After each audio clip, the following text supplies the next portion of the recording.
কোরআন বলতেছে। কোরআন বলতেছে মানে কি? কোরআন বলতেছে মানে কি? কোরআন বলতেছে, নবী মুহাম্মদ সাল্লাল্লাহু আলাইহি ওয়াসাল্লাম বলতেছেন, আল্লাহ বলতেছেন। চারটিখানি কথা নয় কিন্তু। কি বলতেছেন শোনেন।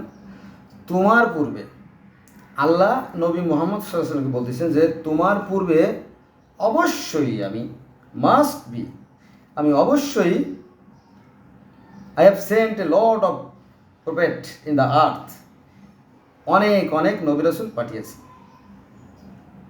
হু discuss it? Our almighty creator. Allah পাক বলতেছেন যে আমি অতীতে তোমার পূর্বে অসংখ্য নবী রাসূল পাঠিয়েছি। তোমার পূর্বে অবশ্যই, এখানে আবার ওয়ারেন্টি গ্যারান্টি আছে, শুধুমাত্র সেল না, চায়না মাল না, চায়না মাল না, একেবারে খাঁটি মাল, জার্মানি মাল। তোমার পূর্বে অবশ্যই পূর্বের অনেক কমের নিকট রাসূল পাঠিয়েছিলাম। এটা আছে কোথায়? এটা আছে আপনার সূরা হিজর আয়াত নম্বর 10। এবং বিধান কিন্তু একই, সবাই সেই একই বিধান প্রচার করছে। সমস্যা কোথায় তাহলে? আপনার সরকার, আপনি তেল দেন, তাই না? তো ধর্ম নিয়ে বাড়াবাড়ি হয় না, আপনি কাটতে যান কেন? কাটার কথা কি কোথাও বলা আছে? বলা নেই। এই কোরআনের ভুল ব্যাখ্যা করে করে অশান্তি ঘটায়, নিজেদের পেটটা ভারী করে। আচ্ছা, এবার আসেন, তাদের নিকট এমন কোনো রাসূল আসেনি যাকে ওরা ঠাট্টা বিদ্রুপ করতো না। এটা আছে সূরা 11 নম্বর, হিজরের 11 নম্বর আয়াতে। তার মানে কি? তাহলে আল্লাহ পাকের যে প্রতিনিধিগুলোকে পাঠাইছে তাদেরকে ঠাট্টা বিদ্রুপ করা হতো। এমনকি আমাদের নবীর বেলাও তাই ঘটছে। যেমন নবী মুহাম্মদ সাল্লাল্লাহু আলাইহি ওয়াসাল্লামকে বিষ প্রয়োগে হত্যা করা হয়েছে, নবীর রক্তে তৈরি তার মা ফাতেমাকে হত্যা করা হয়েছে, নবীর বেটি ফাতেমার পেটে একটা বাচ্চা ছিল, তাকেও হত্যা করা হয়েছে। তারপরে নবীর যে দুটো ছেলে ছিল হাসান হোসেন, তাকেও হত্যা করা হয়েছে। এবং নবীর যে দুই মেয়ে ছিল, দুই মেয়েকে আবু লাহাবের দুই ছেলের সাথে বিয়ে দিয়েছে, তাদেরকেও তালাক দেওয়া হয়েছে, তাদের উপর নানা অত্যাচার করে হত্যা করা হয়েছে। মোটামুটি নবীর বংশকে নিশ্চিহ্ন করে দেওয়া হয়েছে। নবী মরে যাওয়ার পরে নবীর বংশের 32 জনকে হত্যা করা হয়েছে। তারপরে নবীর যে নাতি যারা ছিল হাসান হোসেন, তাদেরকে, হাসানকে বিষ প্রয়োগে হত্যা করা হয়েছে, হোসেনকে কারবালার ময়দানে শহীদ করা হয়েছে। শুধু কি তাই, তার গোষ্ঠী শুধু আন্ডা বাচ্চা পয়সা যেগুলো ছিল সবগুলো নিশ্চিহ্ন করে দেওয়া হয়েছে। শুধু কি তাই না, মা আয়েশাকে হত্যা করা হয়েছে, মা আয়েশার ভাইকে হত্যা করা হয়েছে। তারপরে প্রথম একজন মহিলা ছিল, তার নাম ছিল আসমা, সুমাইয়া। সেই সুমাইয়া গেছিল আবু লাহাবের বাড়িতে দাওয়াত দিতে, সেই সুমাইয়াকে হত্যা করা হয়েছে। সেই সুমাইয়া একটা ছেলে ছিল, সেই সুমাইয়ার ছেলেকে হত্যা করা হয়েছে। তারপরে আলীর 81,000 সৈন্য ছিল, তাদেরকে হত্যা করা হয়েছে। এমনকি মোটামুটি 360 জন সাহাবীকে হত্যা করা হয়েছে। আপনার মক্কা কাবা গৃহে আগুন লাগাই দিয়েছে। মোটামুটি ইসলামের নাম আবার নবী একদম কল্লা কেটে ফেলেছে, চিরতরে নিশ্চিন্ত করে ফেলেছে। কারা কারা আমি নাম বলবো না, কারা হত্যা করছে আপনি খুঁজে বের করে দেখেন। আমার এত ঠেকে পড়ে নাই, আপনি কি আমার খাওয়াইছেন, নাকি তো খাওয়ার নেই, অতএব আমি বলবো না। নবীর বংশকে এবং নবীর আহলে বায়তকে চিরতরে নিশ্চিন্ন করে দেওয়া হয়েছে। কোনো প্রশ্ন থাকলে আপনি করতে পারেন, আমি উত্তর দেব। ইসলাম শেষ, ইসলাম অঙ্কুরেই শেষ। কেন? আচ্ছা, এটা আপনারা কোথায় পাবেন? এটা পাবেন সূরা হিজর আয়াত নম্বর 11 নম্বরে। হ্যাঁ, আল্লাহ বলতেছেন আমি অবশ্যই, মাস্ট বি, প্রত্যেক জাতির জন্য রাসূল পাঠিয়েছি। ওই যে প্রত্যেক জাতির জন্য রাসূল পাঠিয়েছে, তাদের জন্য আলাদা আলাদা ভাষা, আলাদা আলাদা নিয়ম কানুন, আলাদা আলাদা পদ্ধতি। তো সমস্যা কোথায়? সমস্যা তো আমি দেখি না। এটা আছে সূরা নাহলের 36 নম্বর আয়াতে। এবার আসেন, তোমার পূর্বে, অর্থাৎ নবী মুহাম্মদ সাল্লাল্লাহু আলাইহি ওয়াসাল্লামের কথা বলছেন যে তোমার পূর্বে আমি ওহীসহ মানুষই প্রেরণ করেছিলাম। এটা আছে সূরা নাহলের 43 নম্বর আয়াত। অর্থাৎ এর আগে যে সমস্ত নবী রাসূল ছিল তারাও মানুষ ছিল, নবী মুহাম্মদও মানুষ, এবং তিনি মৃত্যুবরণ করছেন। প্রত্যেকটা প্রাণী মরণশীল।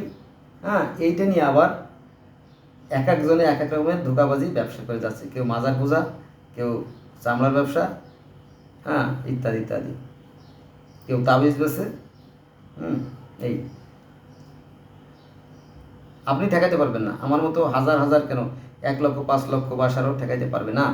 অতএব কোরআনে যা আছে আমি সেটা বলে যাচ্ছি। কোরআন কি বলে দেখেন, তোমার পূর্বে আমি ওহী সহ মানুষ প্রেরণ করেছিলাম, এটা আছে সূরা নাহলের 43 নম্বর আয়াত।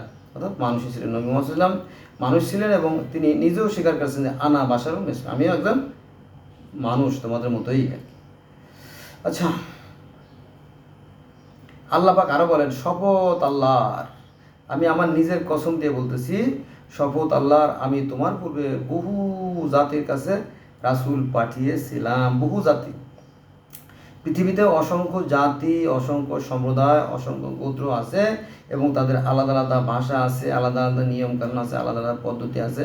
একথা কোরআন বলতেছে। তাহলে তো আপনার মাথা ব্যথা নাই, তাহলে আপনি কি করবেন? আপনার কাজটা কি? আপনি আপনার বিবেক খাটাইয়া যেটা সৎ, যেটা সুন্দর, যেটা কল্যাণকর, যেটা মধুময়, সেই কাজটাই করবেন। কিন্তু আপনি কি তাই করেন?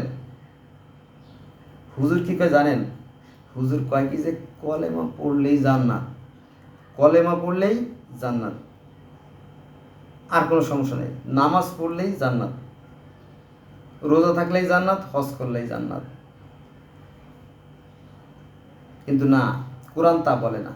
কোরআন বলছে কাল কিয়ামতের ময়দানে, কিয়ামতের দিন কিছু মানুষের আমলনামা তার মুখ বরাবর ছুঁড়ে ফেলে দেওয়া হবে, ওই আমলে কোনো কাজে আসবে না। হায় হায়, কি সর্বনাশের কথা! এ কথা কি কোরআনে কইছে? হ্যাঁ কইছে। তাহলে কি করতে হবে? আপনাকে সৎ কাজ করতে হবে।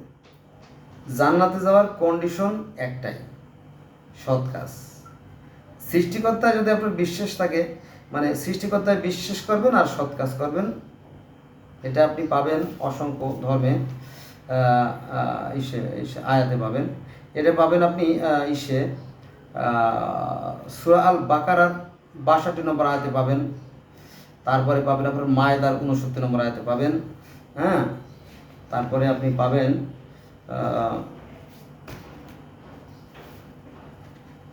এই তো মায়েদার 69, এর ভিতরে আর কি। আপনি মোটামুটি জান্নাতে যাওয়ার কন্ডিশন আছে কি? সৎ কাজ। আর অসৎ কাজ আর শয়তানি কাজ আছে শয়তানের কাজ। শয়তানের হাতিয়ার একটা, সেটা মিথ্যে কথা বলা। বোঝা গেছে বিষয়টা? এটা আর কি। অতএব সৃষ্টিকর্তা যেটা করছেন, তিনি অত্যন্ত মহান এবং ন্যায় বিচারক। তিনি প্রত্যেকটা মানুষকে ভালো এবং মন্দের জ্ঞান দিয়ে সৃষ্টি করছে। শুধু এখানেই শেষ নয়, পৃথিবীর প্রত্যেকটা প্রাণীকে ভালো মন্দের জ্ঞান দিয়ে সৃষ্টি করছেন। পিঁপড়ে থেকে হাতি, মশা থেকে তিমি মাছ, প্রত্যেকেরই সৃষ্টিকর্তা ভালো মন্দের জ্ঞান দিয়ে দিয়েছে। এবং আল্লাহ পবিত্র কোরআনে বলতেছে, আমি মানুষকে ভালো মন্দের জ্ঞান দিয়ে দিয়েছি এবং দুটো পথ তাকে দেখাই দিয়েছে। এখন সে ভালো পথে যাবে না মন্দ পথে, এখন তাদের অভিপ্রায়, যে যেমন কর্ম করবে শিখতে তাই পাবে। এখন সে কোন পথে যাবে সে তার একান্ত ব্যক্তিগত ব্যাপার। বোঝা গেছে বিষয়টা? এটা আর কি।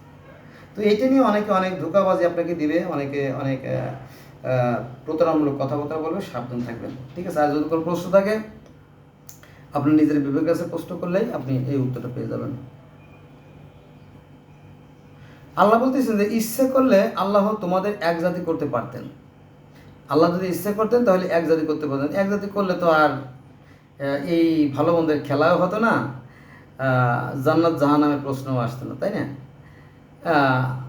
তখন মানে এটা মানে একটা প্রতিযোগিতা। মনে করেন যে একটা school, example is better than percent, একটা স্কুলে একটা ক্রীড়া প্রতিযোগিতা হবে।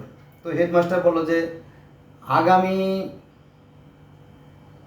5-10-2024 সাল রোজ সোমবার সকাল 8 ঘটিকা থেকে বিকেল 4 ঘটি পর্যন্ত আমাদের স্কুলের মাঠে ক্রীড়া প্রতিযোগিতা অনুষ্ঠিত হইবে। তোমরা যার যার 10 টাকা ফি দিয়ে নাম লেখাও, তাই না? নাম লেখালো এবং প্রতিযোগিতা ওই দিন শেষ হয়ে গেল। যারা যারা নির্বাচিত হলো তাদেরকে ওই দিন আর পুরস্কার দিলেন না, কারণ ওই দিন তো খেলাধুলা শেষ হয়ে গেছে। অথবা বিকেলে দিয়েও দিতে পারে, অনেক সময় সাথে সাথে দিয়ে দেওয়া হয়, তাই না? আর কিছু না।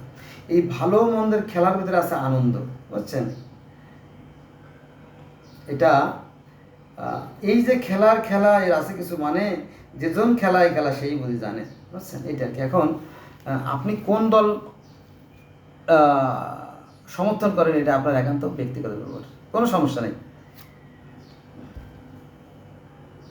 চালিয়ে যান, আপনার যা মন চায় তাই করেন। কুকুরে পায়খানা খায় না? কুকুরে পায়খানা খায়, কেউ কেউ না করে খায়, আবার কুকুরে বিরিয়ানিও খায়, খায় না? আহ, বন্ধুরা দেখবে যে ওই কষাই গরু জবাই দেয় না, কষার দোকানের পাশে কুকুর বসে থাকে, পিছনে ঠ্যাং দুটো ভেঙে বসে থাকে, যখন একটু হাড্ডু একটু মাংসের ছাট একটু চর্বি তেল ফেলে তখন যে কুকুরে খায়, তাই না?